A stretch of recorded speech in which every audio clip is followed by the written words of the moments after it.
In my view, no alert system would have changed the outcome or prevented the tragic loss of life that was upriver. The first thing we need to do is get better real-time flood detection warning systems. Kerr County's applied for multiple grants to support these expensive systems. I want to set the record straight. I'm not pointing a finger, I'm not blaming you. I just want to set the record straight. Everyone was here that day working their ass off, and you were nowhere to be found. An emotional hearing this week as Texas lawmakers seek solutions in the aftermath of the deadly 4th of July flash flood which struck the Hill Country in and around Kerrville.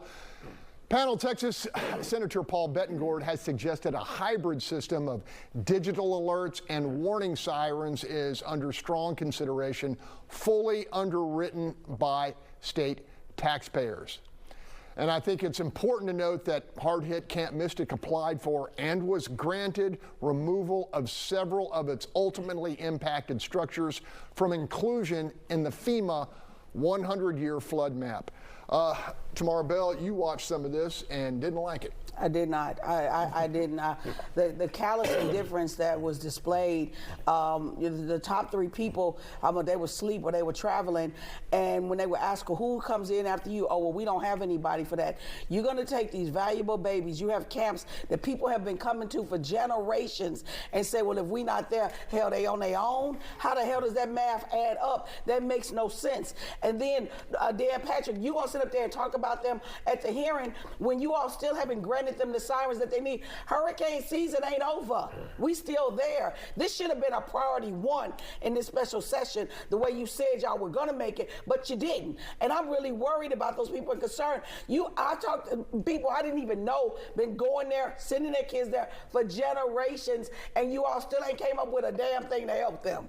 Gary, thoughts here? Well, if you're following the news, you know that the committee is having hearings to determine what they're going to do. So those who say we need to be having the sirens yesterday is not realistic. We actually need to figure out what we need to do. And they're going to do that. And I think out of this session they will pass warning systems. The other thing that you brought out that I think was good, we had too much construction close to the river.